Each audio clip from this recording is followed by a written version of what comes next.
Assalamualaikum warahmatullahi wabarakatuh. Kembali lagi bersama saya dalam mata kuliah akuntansi. Pada kesempatan ini, kita akan membahas mengenai siklus akuntansi dan persamaan akuntansi.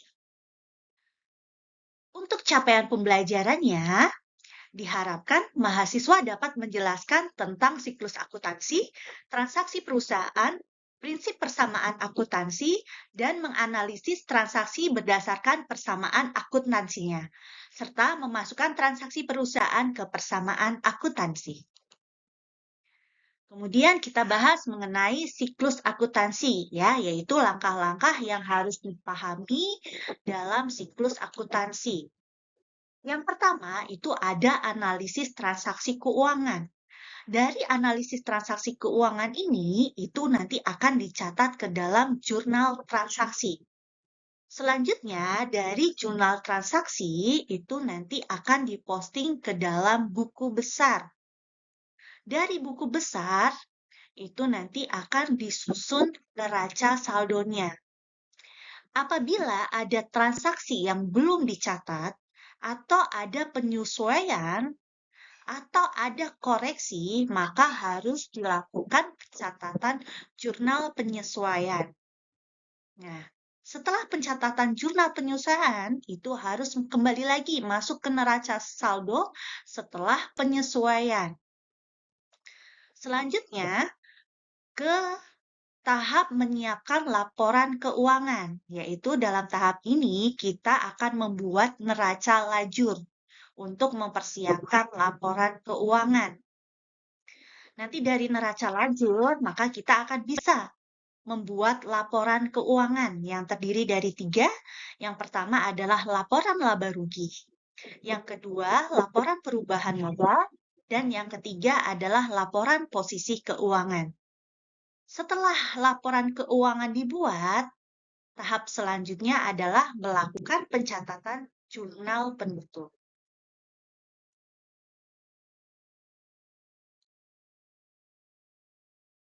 Kita bahas terlebih dahulu mengenai analisis transaksi, ya. Jadi, transaksi itu merupakan kegiatan perusahaan yang akan mengubah posisi harta, utang, dan modal dari suatu perusahaan. Setiap transaksi itu harus dibuatkan bukti atau dokumennya, seperti kwitansi, nota, faktur, dan bon kontan. Dan setiap transaksi ini itu harus dicatat. Alat untuk mencatat transaksi-transaksi tersebut itu disebut perkiraan atau akun, atau disebut juga dengan rekening. Macam rekening atau akun, ya. Yang pertama adalah harta atau aset. Nah, dalam harta atau aset ini ada kas, piutang, perlengkapan, pembayaran dibayar di muka, peralatan, tanah, gedung, kendaraan, mesin-mesin, dan sebagainya. Sedangkan akun yang kedua itu adalah akun hutang atau liabilities. Ada dua macam hutang di sini. Yang pertama adalah hutang jangka pendek. Biasanya ini waktunya kurang dari 1 tahun. Dan yang kedua adalah hutang jangka panjang. Biasanya waktunya lebih dari 1 tahun. Untuk hutang jangka pendek, itu contohnya adalah hutang dagang dan hutang gaji. Sedangkan untuk hutang jangka panjang, contohnya adalah hutang sewa guna usaha, hutang obligasi, hutang hipotek, hutang pajak yang ditangguhkan, dan sebagainya. Kemudian, akun atau perkiraan yang ketiga adalah modal. Nah, modal ini kalau untuk usaha kecil itu biasa atau usaha pribadi itu ada modal pribadi, ya, atau owner equity. Sedangkan untuk perusahaan itu ada modal saham atau shareholder equity. Akun yang keempat itu adalah penarikan atau pengambilan dan dividen, ya. Jadi ada 2, withdrawal account atau drawing account. Ini adalah modal pemilik yang sebagian ditarik oleh pemiliknya, ya. Yang kedua adalah dividen. Dividen di sini adalah keuntungan atau bagi hasil untuk pemilik modal. Akun yang kelima yaitu adalah pendapatan. Pendapatan di sini bisa didapatkan dari penjualan jasa, penjualan barang dagangan, serta sewa harta kekayaan yang menghasilkan uang. Kemudian, akun yang selanjutnya adalah biaya. Ya, di sini macamnya banyak sekali ya. Di antaranya ada biaya gaji, biaya asuransi, biaya sewa, biaya iklan, biaya listrik, biaya air, biaya rupa-rupa, dan lain sebagainya. Penjurnalan dan pembukuan merupakan rangkaian dari aktivitas akuntansi yang memiliki peranan penting dalam mencatat semua kejadian atau peristiwa ekonomi yang dilakukan oleh entitas. Hasil dari pencatatan ini merupakan sumber untuk menyusun laporan keuangan. Dalam setiap transaksi, minimal melibatkan 2 atau lebih akun, ya, sehingga memiliki dampak ganda dan metode pencatatan ini yang disebut dengan double entry system. Ya, jadi merupakan sistem pembukuan transaksi secara berpasangan. Ketika mencatat transaksi, terjadi 2 kali pencatatan. Ya.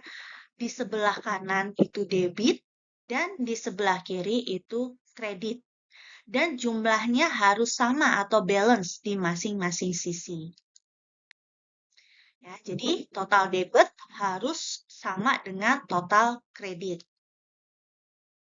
Persamaan dasar akuntansi yang harus diingat itu adalah harta sama dengan hutang ditambah dengan modal. Nah, ini adalah penerapan double entry system pada persamaan akuntansi ya.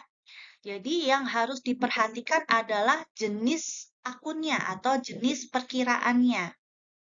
Nah, untuk akun harta, penarikan dan dividen dan biaya ya yang diberi tanda kuning ini jika bertambah maka ada di sisi debit.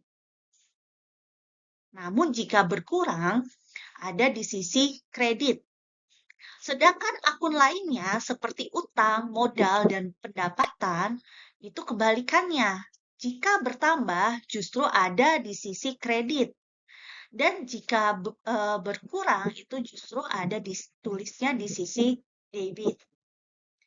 Ya, jadi untuk prinsip keseimbangan akuntansi ini, akuntansi itu akan mencatat perubahan yang menyangkut ketiga unsur pokok persamaan akuntansi, yaitu harta, utang, dan modal. Hubungan antara ketiga unsur pokok tersebut dapat dilihat dalam persamaan akuntansi dengan mempelajari berbagai jenis transaksi. Ya, contohnya, Ahmad mendirikan usaha jasa angkut hasil pertanian dengan nama Ahmad Agrorem. Transaksi-transaksi dan pengaruhnya terhadap persamaan akuntansi dapat dilihat sebagai berikut. Ya, untuk transaksi pertama, Ahmad menyetorkan uangnya 150 juta sebagai modal awal. Maka pengaruh transaksi ini, kas akan bertambah 150 juta, kemudian modal juga akan bertambah sebesar 150 juta rupiah. Jadi, sisi kiri dan sisi kanan harus sama. Kemudian, contoh transaksi 2, Ahmad membeli mobil bak terbuka dan peralatan secara tunai ya dengan nilai 117 juta rupiah. Nah, dari transaksi ini maka akan mengubah komposisi harta namun tidak merubah jumlahnya ya. Karena baik kas maupun peralatan itu termasuk dalam akun harta. Ya. Jadi masih dalam satu akun yang sama. Kasnya karena untuk melakukan pembelian secara tunai maka akan berkurang sebesar 117 juta rupiah. Namun peralatannya itu akan bertambah, nilainya sama sebesar 117 juta rupiah. Kemudian transaksi yang ketiga ya, pemilik membeli bensin, oli dan perlengkapan lainnya secara kredit nilainya 9.500.000 rupiah. Nah, pengaruh transaksi ini ya berarti akan menimbulkan kewajiban yang disebut dengan utang dagang. Oleh karena itu ditambah lagi satu sel ya di sini untuk utang dagang ya. Nah, utang dagangnya ini bertambah Rp9.500.000 ya. Sedangkan perlengkapannya juga bertambah senilai Rp9.500.000. Dan jangan lupa harus memastikan bahwa saldo pada harta sama dengan saldo utang ditambah modal. Kemudian, selama bulan itu telah dibayar utang sebesar Rp6.000.000 ya. Jadi tadi di contoh soal ke yang 3A itu kan punya utang Rp9.500.000. Kemudian dibayar sebesar Rp6.000.000. Nah, karena ada pembayaran hutang, maka pembayaran itu akan mengurangi utang dagang dan juga mengurangi kasnya sebesar Rp6.000.000 ya. Nah, jangan lupa selalu dijumlahkan ya saldo yang ada di harta dengan saldo utang ditambah dengan modal. Itu jumlahnya harus selalu sama. Kemudian untuk transaksi kelima, ya selama bulan tersebut telah diterima hasil setoran sejumlah Rp35.000.000.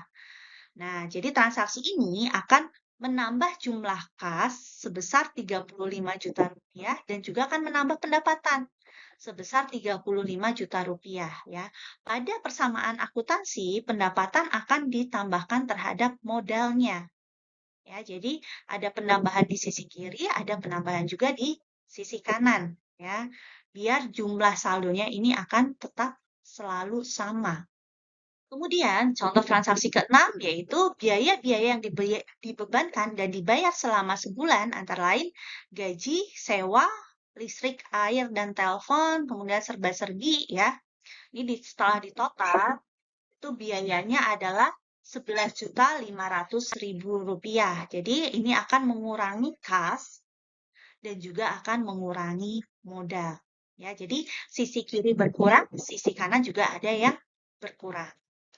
Kemudian, pada akhir bulan, nilai perlengkapan yang masih tersisa itu Rp3.500.000.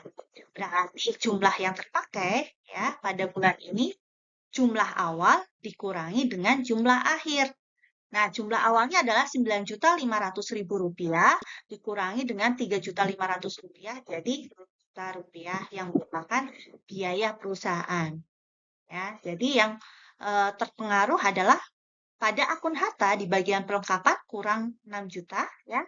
Kemudian di bagian modal itu juga nanti akan berkurang senilai Rp6.000.000.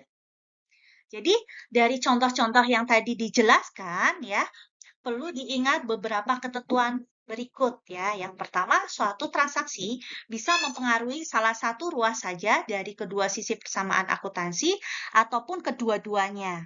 Kemudian suatu penambahan dalam salah satu unsur di ruas kiri bisa diimbangi oleh penurunan dalam unsur lain di ruas kiri, ataupun penambahan dalam unsur di ruas kanan.